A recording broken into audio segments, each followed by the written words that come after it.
والإسلام ديني ومحمدا رسول الله ويقيني.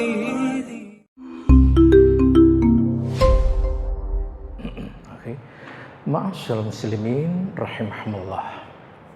Setelah kita mendengarkan penjelasan yang sangat apik, maka mari kita coba biar lebih jelas lagi mengenai hukum tawassul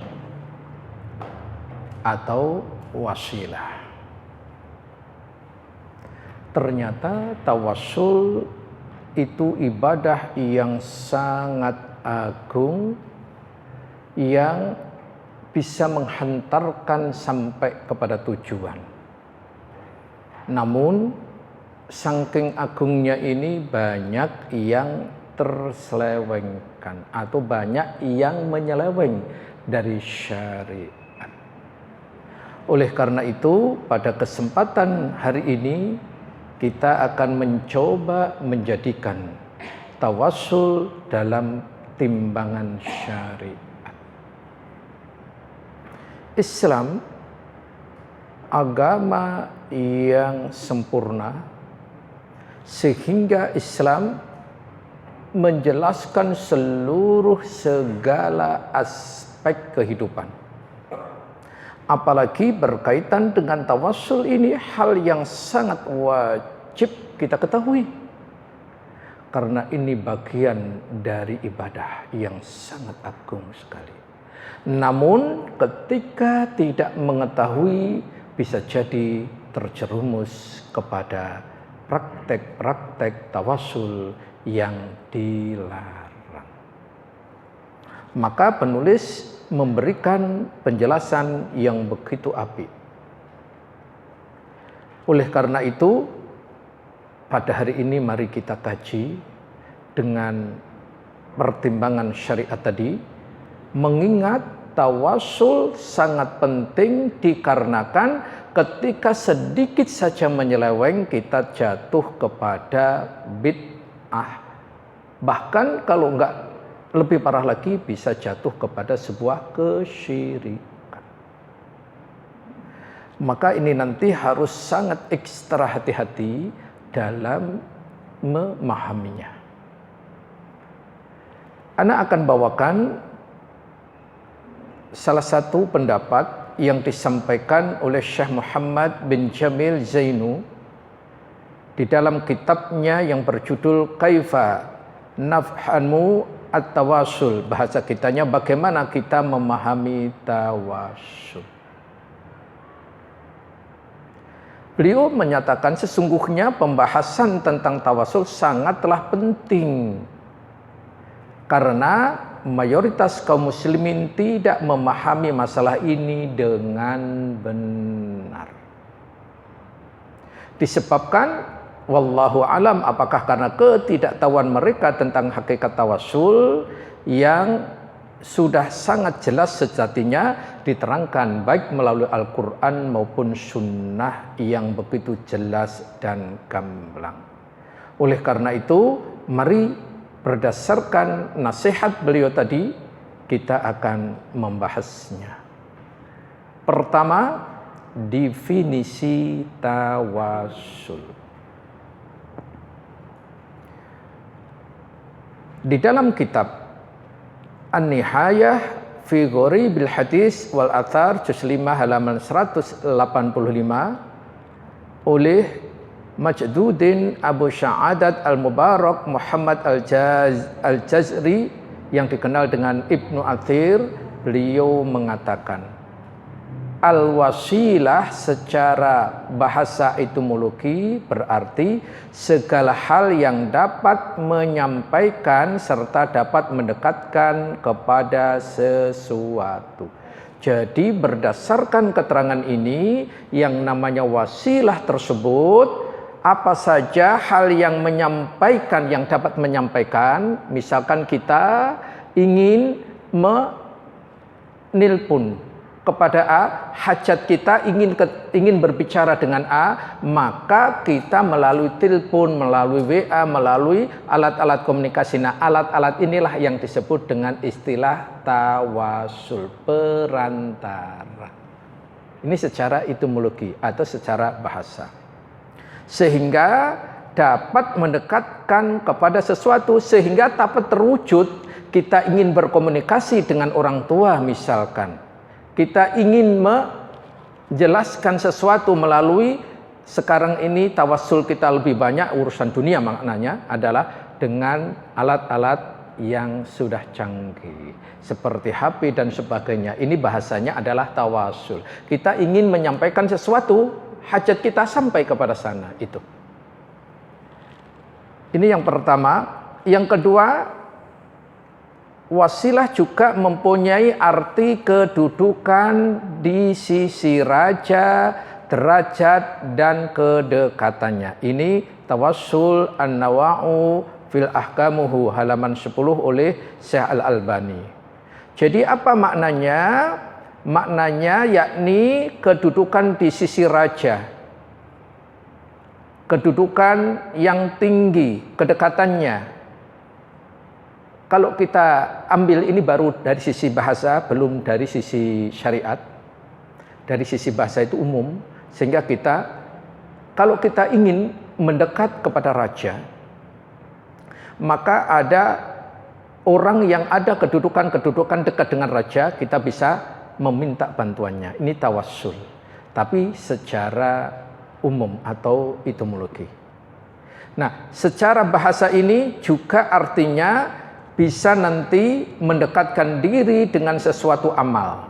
Ini seperti di kitab Al-Misbahul Munir halaman 660. Juga bisa berarti yang namanya tawassul itu adalah ar-raghbah. Apa itu berharap? Terkadang tawassul juga berarti tempat yang tinggi. Yang dimaksud adalah seperti al-wasilah. Doa yang kita panjatkan kepada Allah untuk Rasul.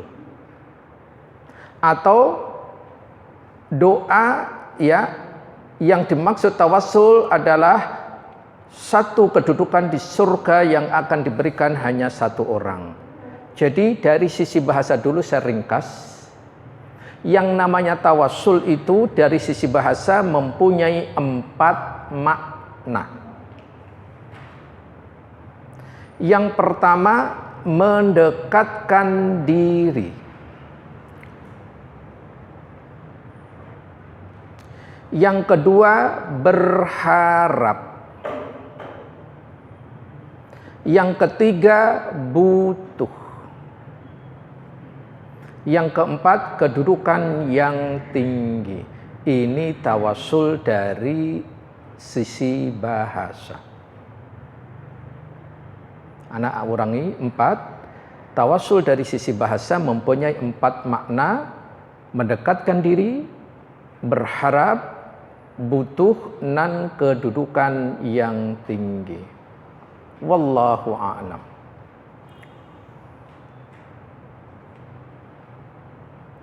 Kemudian yang berikutnya, definisi tawassul menurut terminologi atau menurut syar'inya. Nah, ini baru masuk ke khusus. Yaitu yang diperintahkan di dalam Al-Qur'an. Segala hal yang dapat mendekatkan seseorang kepada Allah Tabaraka wa Ta'ala. Jadi tawassul itu hal-hal yang bisa mendekatkan seseorang kepada Allah Tabaraka wa Ta'ala dengan cara amal ketaatan yang disyariatkan. Tolong yang digarisbawahi berupa amal ketaatan yang disyariatkan. Karena nanti banyak sekali orang yang ingin mendekatkan kepada Allah tapi dengan cara yang tidak disyariatkan dalam Islam. Hal inilah yang disampaikan Allah melalui firman-Nya Quran surat Al-Maidah ayat ke-35, ya ayyuhalladzina amanu taqullaha wabtaghu ilaihil wasilah. Nah, ilaihil wasilah. Hai orang-orang yang bertakwa, beriman, bertakwalah kepada Allah dan carilah jalan yang mendekatkan diri kepadanya. Jadi diwajibkan secara syariat harus cara mendekatkan diri kepada Allah itu berupa amal sulih yang disyariatkan. Maka Ibnu Abbas, ahli ilmu pertama setelah Rasulullah, mengenai makna wasilah dalam ayat tersebut, beliau menyampaikan peribadahan yang dapat mendekatkan diri kepada Allah. Jadi hanya beribadah atau beribadatan mendekatkan diri kepada Allah Tabaraka wa Ta'ala. Ini juga diriwayatkan dari Mujahid, Abu Wa'il, Al-Hasan, Abdullah bin Athir, As-Suddi, Ibnu Zaid, dan yang lainnya. Itu menurut Ibnu Abbas. Sedangkan menurut Al-Qatadah, makna ayat wabtaghu ilaihil wasilah adalah taqarrabu ilaihi bi ta'atihi wal amali biha wal alibima yurdih, mendekatkan kepada Allah dengan menaatinya dan mengerjakan amalan yang diridhoinya. Tafsir Ibnu Jarir At-Tabari. Masya Allah. Jadi dari dua pendapat ini, pendapat Ibnu Abbas dan Qatadah jelas mendekatkan diri kepada Allah dengan ketaatan yang disyariatkan. Ini makna wasilah secara syariat. Kemudian yang ketiga, makna wasilah menurut para ulama. Di materi itu saya ringkas kembali poin ke poin biar lebih jelas. Jadi yang pertama tadi secara etimologi bahasa, yang kedua secara syar'i atau syariat, yang ketiga pendapat ulama. Yang namanya al-wasilah seperti pendapat Al-Fairuz Abadi mengatakan tentang makna was'al ilallahi tausila, ia mengamalkan suatu amalan yang dengannya ia dapat mendekatkan diri kepada Allah sebagaimana perantara, sebagai perantara. Itu namanya tawassul. Qamusul Muhit jilid 3 halaman 634. Kemudian penjelasan yang sangat apik sekali adalah Syekh Muhammad Shalih Al-Utsaimin menjelaskan makna tawassul. Di kitab itu tidak ada ya. Ini tambahan biar lebih lengkap aja. Beliau mengatakan ini disebutkan dalam kutubu ya Ar-Rasail Syekh Muhammad bin Shalih Al-Utsaimin. Beliau mengatakan arti tawassul adalah mengambil wasilah atau sarana yang menyampaikan kepada tujuan. Saya ulang, tawassul menurut beliau adalah mengambil wasilah atau sarana yang menyampaikan kepada tujuan. Asal maknanya adalah keinginan atau usaha untuk mencapai tujuan yang dikehendaki. Sehingga tawassul kepada Allah bermakna melakukan suatu amalan sholih untuk mendekatkan diri kepada Allah. Kitab Lisanul Arabiyah jilid 11 halaman 724.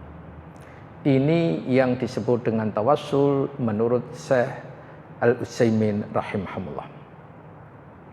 Kemudian berikutnya menurut Ibnu Katsir dalam menafsirkan wabtahu ilaihil wasilah, carilah wasilah, beliau mengatakan wasilah adalah sesuatu yang dijadikan sebagai sarana untuk mencapai tujuan. Kitab Tafsir Ibnu Katsir jilid 2 halaman 73. Kemudian Qatadah menafsirkan al-wasilah di ayat di atas adalah apa? Mendekatkan diri kepada Allah dengan ketaatan dan amal solih yang diridhoinya. Ini lebih jelas lagi. Sehingga yang namanya tawasul, yang namanya tawasul itu adalah hakikatnya apa itu? Adalah memperhatikan. Ini kesimpulannya, saya ambil kesimpulan ini dari Al-Imam Al-Raghib Al-Asfahani. Yang namanya tawassul kesimpulannya adalah memperhatikan atau menjaga jalan agama dengan memahami dan mempelajarinya, mengamalkan ibadah serta selalu mengutamakan hukum-hukum syariat. Jadi apapun yang kita lakukan dalam rangka mendekatkan diri kepada Allah, perhatikan syariatnya. Boleh atau tidak. Seperti itu. Sehingga nanti kita tidak salah dalam bertawassul. Tawassul diperbolehkan, tapi ingat, timbangannya adalah syariat. Bukan banyaknya orang, bukan hawa nafsu, dan bukan keinginan cepat untuk tercapai. Baik, ini poin pertama, definisi. Kemudian poin kedua yang ingin Ana jelaskan adalah dalil adanya tawassul. Dalil yang pertama berasal dari Al-Quran tentu. Di dalam Al-Quran tawassul ada 2 ayat. Yang pertama surat Al-Maidah surat ke-5 ayat 35 yang tadi sudah disampaikan sehingga enggak perlu disampaikan kembali. Yang kedua adalah Quran surat Al-Isra surat 17 ayat ke-57.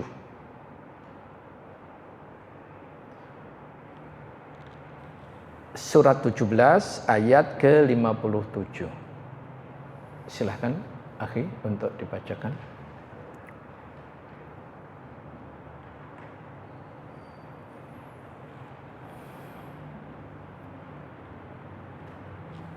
Orang-orang yang mereka seru itu, mereka sendiri mencari jalan kepada Tuhan.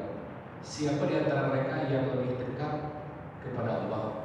Mereka mengharapkan rahmat-Nya dan takut akan azab-Nya. Sungguh azab Tuhanmu itu sesuatu yang harus ditakuti. Iya, mari kita perhatikan. Ulaika alladzina yad'una yabtaghuna ila rabbihimul wasilah. Nah, wasilah ini. Orang-orang yang mereka seru itu, mereka sendiri mencari jalan kepada Tuhan. Siapa di antara mereka yang lebih dekat kepada Rabb-Nya? Ayyuhum aqrabu wa yarjuna rahmatah. Itu.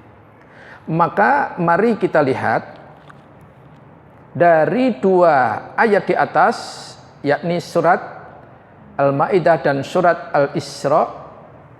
Maka penyebab adalah masyarakat banyak mengambil dalil tersebut, namun kurangnya ilmu sehingga mereka menafsirkan kalimat carilah al-wasilah kepadanya. Jadi mereka akhirnya mencari jalan-jalan sendiri. Ini yang sangat banyak sekali. Ayatnya benar, pengambilan dalilnya benar, tapi cara menafsirkannya yang tidak benar. Oleh karena itu, bagaimana tafsir yang sebenarnya? Wabtaghu ilaihil wasilah, mencari jalan atau wasilah, maka kami akan mengambil 3 saja tafsir yang menjelaskan itu.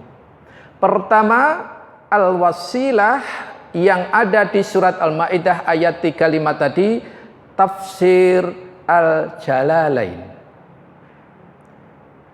Surat tersebut al-wasilah kepadanya maknanya carilah amal ketaatan yang bisa mendekatkan diri kepada Allah.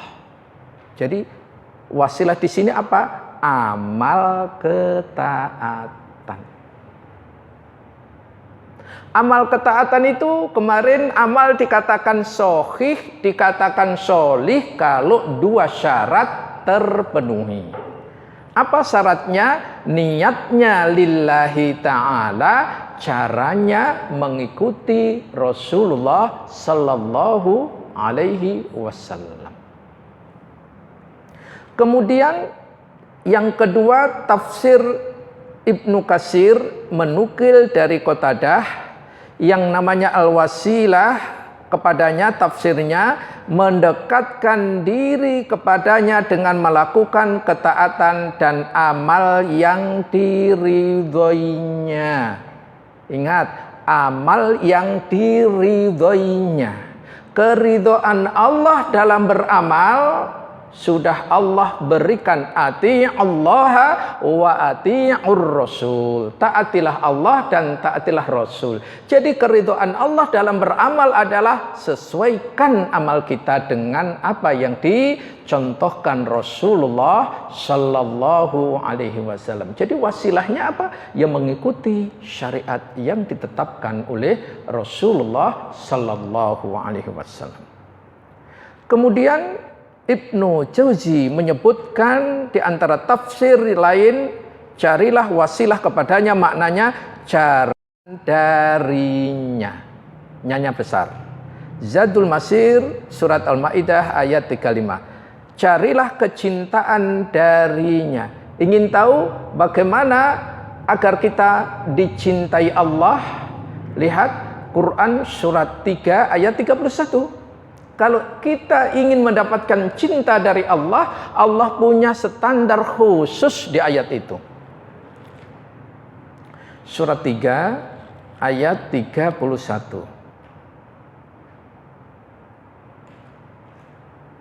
Katakanlah Muhammad, jika kamu mencintai Allah, ikutilah aku. Niscaya Allah mencintaimu dan mengampuni dosa-dosamu. Allah Maha Pengampun, Maha Penyayang. Iya, lihat perhatikan ayat itu. Kul in kuntum tuhibbunallah. Katakan Muhammad, jika betul-betul umatmu mencintai Allah, ingat, fattabi'uni, standarnya apa? Mengikuti aku. Aku siapa di sini? Rasulullah sallallahu alaihi wasallam. Ketika seorang hamba itu mengikuti Rasulullah sallallahu alaihi wasallam, apa yang akan ia peroleh di ayat itu? Allah menjamin yuhibbukumullah. Allah akan mencintainya. Allah akan meridhoinya. Jadi jalan menuju wasilah mendekatkan kepada Allah adalah harus mengikuti Rasulullah sallallahu alaihi wasallam berdasarkan ayat ini tadi. Masya Allah. Baik, itu berkaitan dengan dalil adanya tawassul. Kemudian nanti dalil dari as-sunnah sangat banyak sekali. Nanti akan diceritakan, akan diterangkan di pembagian. Poin ketiga, jadi setelah tahu definisi, dalil, kemudian yang ketiga baru pembagian tawasul.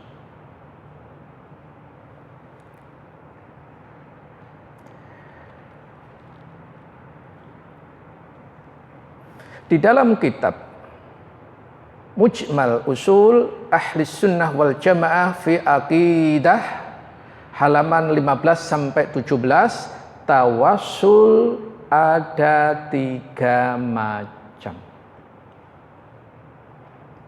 Ini di kitab ada. Pertama, tawasul yang masyru', tawasul yang disyariatkan. Yang kedua, tawassul yang bid'ah, tawassul yang tidak ada contohnya.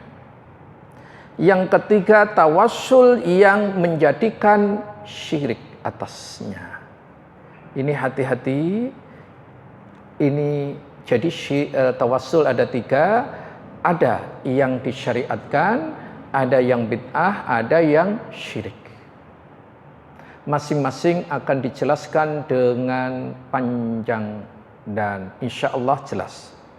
Baik, kita akan memulai yang pertama, tawassul yang masyru', tawassul yang disyariatkan. Ini diringkas dari kitab At-Tawassul Anwa'uhu wa Ahkamuhu oleh Syekh Muhammad Nasiruddin Al-Albani rahimahumullah, bahwa tawassul yang disyariatkan ada 3. Tadi tawassul ada 3, yang disyariatkan, yang bid'ah, dan yang syirik. Kemudian kita akan menguraikan satu demi satu. Yang pertama, tawassul yang disyariatkan. Nah, tawassul yang disyariatkan itu ada 3. Pertama, tawassul dengan asma wa sifatnya. Tawassul dengan Allah melalui asma wa sifatnya. Nanti akan dijelaskan. Yang kedua, tawassul dengan amal sholih. Saya ringkas dulu biar ada gambaran. Yang ketiga, tawassul dengan doa orang yang sholih yang masih hidup. Ini tawassul yang masru'ah, tawassul yang disyariatkan. Saya ulang, ada 3. Yang pertama dengan asma wa sifatnya. Yang kedua dengan amal sholih. Yang ketiga doa orang sholih yang masih hidup. Baik, satu demi satu kita akan sampaikan. Yang pertama, tawassul dengan asma wa sifat Allah tabaraka wa ta'ala.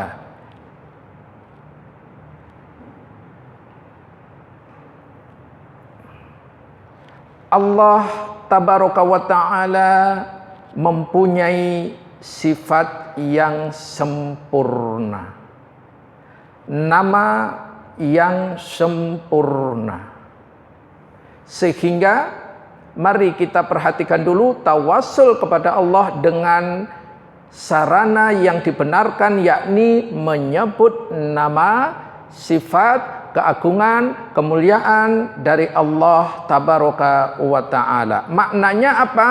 Maknanya seseorang memulai berdoa kepada Allah dengan mengagungkan, membesarkan, memuji, mensucikan terhadap zat yang maha tinggi dengan nama-namanya yang indah, sifat-sifatnya yang tinggi. Kemudian baru ia meminta kepada Allah. Jadi nggak boleh kita meminta itu langsung meminta. Ya Allah, aku minta bla bla bla bla, enggak. Puji dulu, agungkan dulu maha kebesarannya. Beri. Nah, caranya bagaimana? Mari kita sama-sama menjadikan materi ini. Dalilnya mana? Kok kita diperbolehkan berdoa kepada Allah dengan cara menyebut nama dan sifatnya? Quran surat Al-A'raf surat ke-7 ayat 180. Ini dalilnya.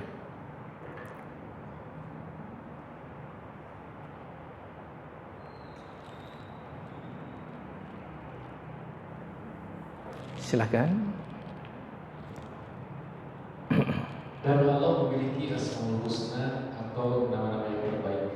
Maka bermohonlah kepadanya dengan menyebut Asmaul Husna, dan tinggalkanlah orang-orang yang menyelahatikan nama-namanya. Mereka kelak akan mendapat balasan terhadap apa yang telah mereka kerjakan. Iya, baik. Mari kita perhatikan contohnya seperti apa dengan nama-nama dan sifat-sifatnya. Langsung kami akan berikan contoh. Di antaranya yang sangat bagus sekali adalah Rasulullah sallallahu alaihi wasallam ketika tertimpa kesedihan dan kegundahan, ini contoh langsung menyebut nama-nama dan sifat Allah adalah hadis yang diriwayatkan oleh Imam Ahmad, Ibnu Hibban dan Al-Hakim, dan dinyatakan sahih oleh Ibnu Hibban, Al-Hakim dan Ibnu Qayyim dan seterusnya. Apa doanya? Ini contoh doa langsung dari Rasulullah sallallahu alaihi wasallam. Nanti juga akan sampaikan contoh-contoh dari yang lainnya.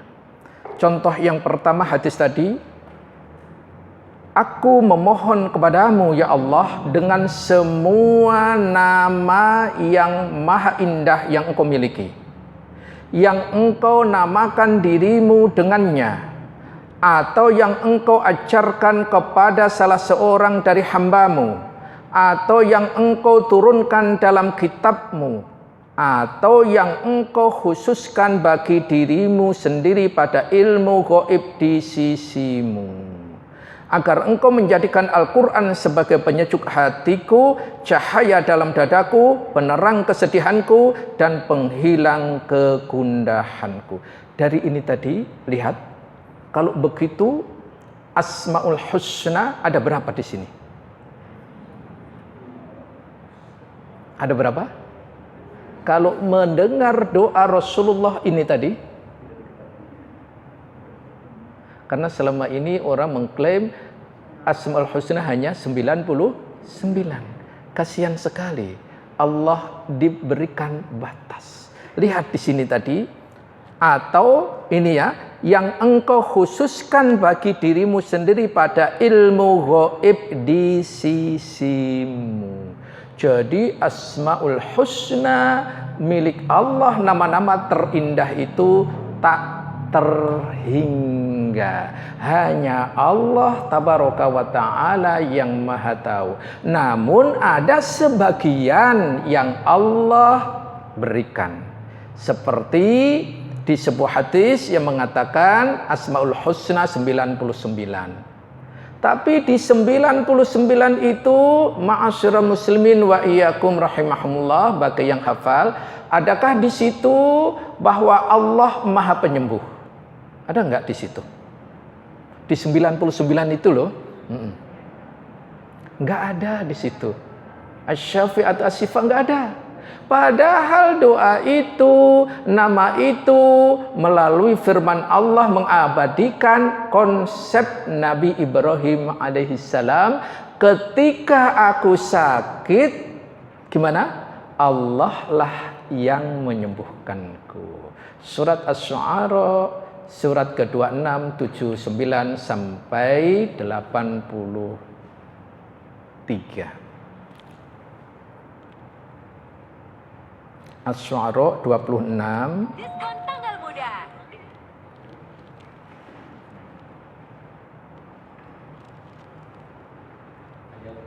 Ayat 79.